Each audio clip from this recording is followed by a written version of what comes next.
By the way, did you know the Catholic Church built the Watergate complex as a real estate investment? And they named the Watergate for the dam that went across the Potomac River at that time. It was a water gate. Now, in the Watergate, there were apartments, condominiums, and office section. 3 sections. And inside of the office section was the Democratic National Committee. The FBI found a link between the Democratic National Committee and the White House and a call girl operation, prostitution, that was across the street from the Watergate. I think it was the Plaza condominiums. I'm not sure. I don't remember that. But it was right next to the Holiday Inn that was across the street. The FBI wanted to go in to the Democratic National Committee and find out what they knew. The CIA was also very interested in the breach of security between the prostitutes and the White House. That's how E. Howard Hunt got recruited and Gordon Liddy got recruited to go in there, and they called themselves the Plumbers. They were going to go into the Democratic National Committee to stop the leak, the Plumbers. So here you had the CIA, the FBI, wanting to do this, and the key man was John Dean III. John Dean. We're going to come right back after this 4-minute break. Our guest today is A.C. Griffith, and we're going to see how this leads into the aerosol crime issue, aerosol program of some sorts that the U.S. government has, and it has already killed people. We'll be right back after this 4-minute break with A.C. Griffith. Stay tuned.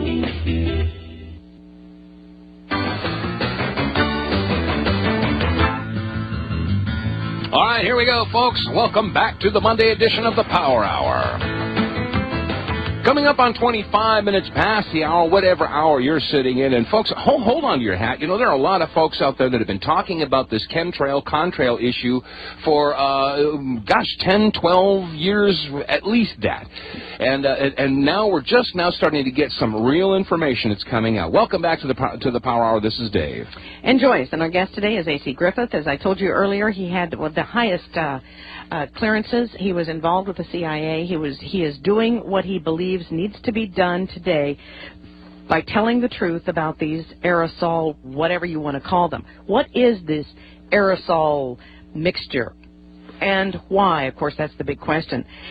He was associated with the Central Intelligence Agency operations, and as I said, he had the National Security Agency top clearance, cryptographic clearance. He joins us today from Richmond, Virginia. Thank you again, A.C. Griffith, for joining us. Now, you are linking together Watergate with what's happening today. I find that an interesting transection here. I wanted to paint a picture of the background of the people and what the people are capable of and how it works. If you look at the bottom line of anything, you're just going to see the bottom line. But if you have an understanding of the nature and how things operate and how agencies operate, that's something that most people have no clue about, and they wouldn't believe it if you told them. But let me go back. We're running out of time, so I'm going to talk. You talk slow, and I'll talk fast, Joyce. I told Joyce earlier to talk slow to me today, so that was that joke. That was the only caveat. If I come on the show, you have to talk slow. Okay, go ahead. Okay, so the Watergate thing was about the prostitution and the connection to the White House, and the White House connection was John Dean III. He was the counsel to the president. He was the president's lawyer. Well, John Dean had an affair going with one of the girls. Maureen Elizabeth Kane Owen Benner was her name. Later married the girl, and her name now is Maureen Elizabeth Kane Owen Benner Dean. So John Dean at the White House wanted to protect her. So he turned on Liddy and E. Howard Hunt and all the people. He even turned on the president. And they bought his testimony against the president. And that kind of in a nutshell, oversimplified, of course, is how Nixon was brought down. Nixon came into the game later. He probably had actually little to do with the actual manipulation. He was manipulated into that. And the CIA was involved in that, and the FBI was involved in it. Fast forward again to the Iranian-Contra.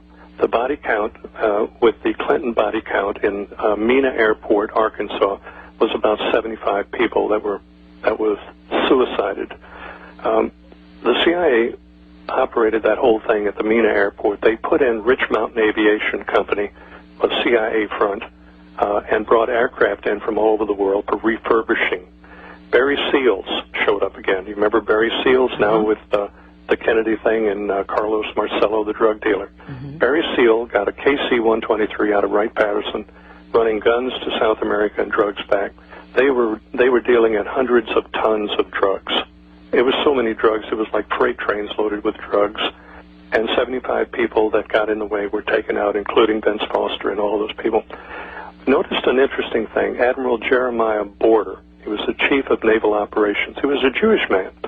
He enlisted in the Navy when he was 17 years old, stayed an enlisted man for 6 years, and then went up in the ranks to become the #1 naval officer for the United States Navy. He was chief of naval operations. Well, unexpectedly one night he decided to suicide himself in his house, and he shot himself twice in the chest with a shotgun. That's quite a feat. Yes, it is. Now, he was the chief of naval operations, and he opposed the chemtrail project. Then the chemtrail project started after Admiral Borda was replaced. Jeremiah Borda. He was a dedicated man. He was a sincere man. He was a good man. So you're seeing a picture of how this thing operates. The CIA finances projects with monies earned elsewhere. The monies that go into CIA projects don't necessarily come out of congressional appropriations. And I will tell you that the Congress as a whole is completely oblivious to the aerosol program. They are afraid to ask. I had an meeting with the administrative aide of a congressman. He drove all the way to Richmond from Washington to meet with me. We spent about an hour. I gave him a complete overview presentation. He looked at me, stood up, and he said, "What do you expect me to do, Griff? They would lie to me, too." That was his exact words. And I shook his hand and hugged the secretary and left. And that was it. That tells me that the Congress, I know for a fact that Congress is out of the loop. Dennis Kucinich. Okay, we're going to come back from this break. We've got a 3-minute break, then I'm going to let him run with it for 20 minutes. You're hearing from A.C. Griffith here today, and the subject is the purpose of chemtrail aerosols. Ladies and gentlemen, you're getting an earful, and you might want to re-listen tonight on Channel 152 XM Radio. We'll be right back. 3 minutes. We're talking to A.C. Griffith today. He is an individual who has taken it's been a lot of time that he has done in research of this subject, years and years of research. He was associated with the National Security Agency, had a top-secret cryptographic clearance, and he joins us today to help us understand what is in those chemtrail aerosols. And thank you very much again, AC, for joining us.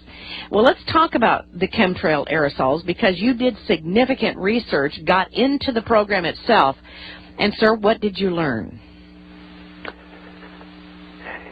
Not that simple, Joyce. It's a very complicated thing. You must know the people. You must know what they're capable of. You must know their operation, their intent. You must realize that you're dealing with people with no faces that haven't been elected.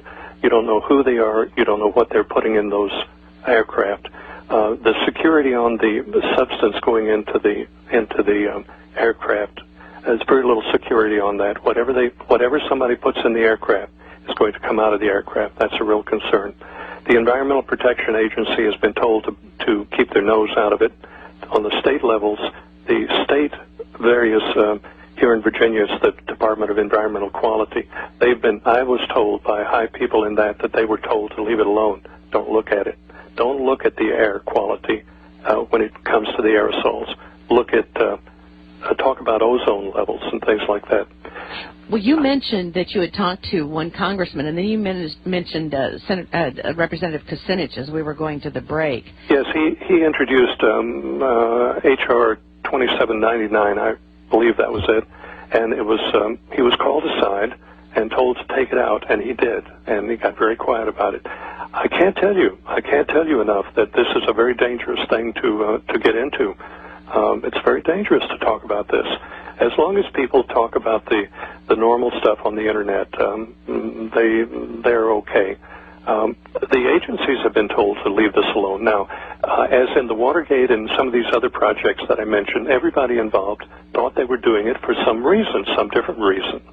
They didn't know what it was about. everybody was going in different directions, and that's the same